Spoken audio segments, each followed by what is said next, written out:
আমার প্রিয় অষ্টম শ্রেণীর শিক্ষার্থী বন্ধুরা, তোমাদের সকলকে আমার চ্যানেলে স্বাগত জানাই। আশা করছি তোমরা সকলে খুব ভালো আছো।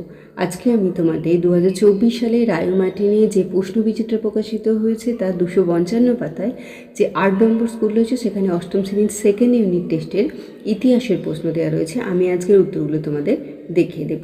ইতিমধ্যেই যারা চ্যানেলটিকে সাবস্ক্রাইব করে নিয়েছো তাদের সকলকে অসংখ্য ধন্যবাদ জানাই, আর যারা নতুন দেখছো তারাও চ্যানেলটিকে সাবস্ক্রাইব করে নিয়ে সাথে থেকো। চলো তাহলে শুরু করছি। একের দাগের সঠিক উত্তরটি বেছে নিয়ে লেখো। 1 নম্বর প্রশ্ন, মহল কথাটির অর্থ হলো সেটা কয়েকটি গ্রামের সমষ্টি। 2 বেঙ্গল গেজেট পত্রিকাটি প্রকাশ করেন জেমস অগাস্টাস হিকি। 3 নম্বর প্রশ্ন, 1857 খ্রিস্টাব্দের মহাবিদ্রোহকে জাতীয় বিদ্রোহ বলেছেন কার্ল মার্কস। 4 নম্বর প্রশ্ন, বাংলায় বিপ্লবী আন্দোলনের মুখপত্র ছিল বীর যুগান্তর পত্রিকা। 5 জাতীয় শিক্ষা পরিষদ গঠিত হয় 1906 খ্রিস্টাব্দে। 2 দাগে নিচের প্রশ্নগুলির নির্দেশ মতো উত্তর দাও। প্রথম প্রশ্ন, শূন্যস্থান পূরণ করো। রায়ত শব্দের অর্থ হলো, এটা হবে কৃষক। 2 নম্বর হচ্ছে মোপালা বিদ্রোহ কোথায় হয়েছিল? দক্ষিণ ভারতের মালাবার অঞ্চলে। 3 নম্বর প্রশ্ন, ভারতের প্রথম ভাইসরয় কে ছিলেন? লর্ড ক্যানিং। 4 প্রশ্ন, ঠিক না ভুল লেখো। 1838 খ্রিস্টাব্দে জমিদার সভার অন্যতম প্রতিষ্ঠাতা ছিলেন দ্বারকানাথ ঠাকুর, এটা হবে ঠিক। 5 হচ্ছে বেমানান শব্দটি লেখো। ঢাকা, সুরাট, বোম্বাই, পুনা। বেমানান শব্দটি হয়ে যাবে ঢাকা। আমরা চলে যাই পরের প্রশ্নে। 3 দাগে দেখো 2-3টি বাক্যে উত্তর দাও। 1 প্রশ্ন, বাগিচা শিল্প বলতে কি বোঝো? এই উত্তরটা তোমরা পেয়ে যাবে তোমাদের যে ইতিহাস বই আছে তার 60 পাতাতে। এইখানে দেখো, এই যে বাগিচা শিল্প দেওয়া রয়েছে তোমাদের ইতিহাস বইয়ের 60 পাতাতে। 2 নম্বর প্রশ্ন দেখো, পণ্ডিতা রমাবাই কেন স্মরণীয়? তোমাদের ইতিহাস বইয়ের এটা তোমরা পেয়ে যাচ্ছ 81 পাতাতে পেয়ে যাচ্ছ পণ্ডিতা রমাবাই। পরের প্রশ্নে চলে যাই আমরা। 3 নম্বর প্রশ্নটা দেখো, নরমপন্থী কাদের বলা হয়? এই উত্তরটা আমি তোমাদের একটু রায়ো মার্টিনের বই থেকে দেখিয়ে দিচ্ছি, একটু দেখে নাও। নরমপন্থী কাদের বলা হয়? 4 দাগের বলা হয়েছে 4-5টি বাক্যে উত্তর দাও। প্রথম প্রশ্ন, চিরস্থায়ী বন্দোবস্ত সম্পর্কে বঙ্কিমচন্দ্র চট্টোপাধ্যায়ের সমালোচনা লেখো। এই উত্তরটাও আমি তোমাদের রায়ো মার্টিনের বই থেকে একটু দেখিয়ে দিচ্ছি।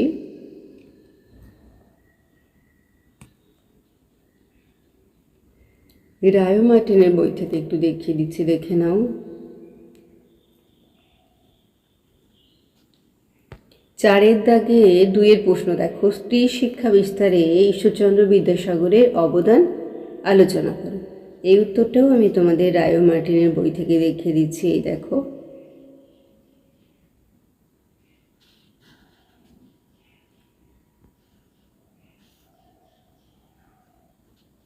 রায়ো মার্টিনের বই থেকে একটু দেখিয়ে দিচ্ছি।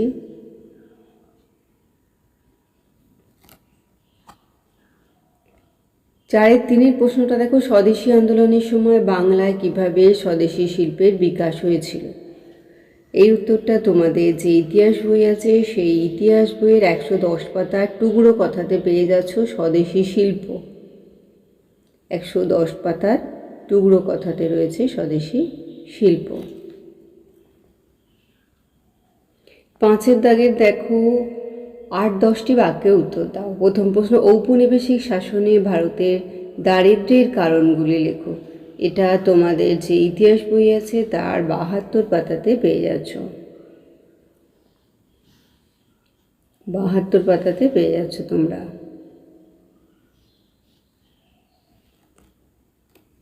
আর তবুও রায়ো মার্টিনের বই থেকেও একটু দেখিয়ে দিচ্ছি, দেখে নাও।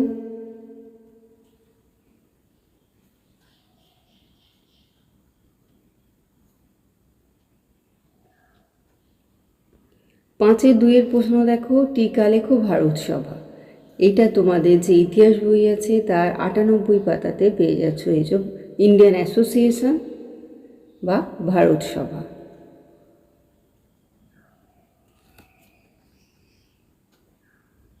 5 দাগে 3 প্রশ্ন এবং শেষ প্রশ্ন দেখো, ব্রিটিশ ইস্ট ইন্ডিয়া কোম্পানির আমলে কৃষক ও উপজাতি বিদ্রোহের কারণগুলি লেখো। এটা তোমাদের যে ইতিহাস বই আছে তার 84 পাতাতে পেয়ে যাচ্ছ।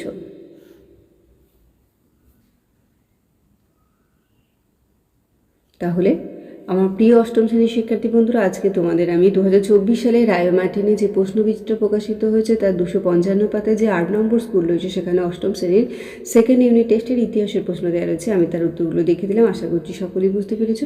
ভিডিওটি দেখার জন্য তোমাদের সকলকে অসংখ্য ধন্যবাদ জানাই। ভালো লাগলে লাইক করো, কমেন্ট করো, বন্ধুদের মধ্যে শেয়ার করো। আর আগামী দিনে নতুন নতুন ক্লাসগুলো পাওয়ার জন্য অবশ্যই চ্যানেলটিকে সাবস্ক্রাইব করে নিয়ে সাথে থেকো। তোমরা সকলে খুব ভালো থেকো।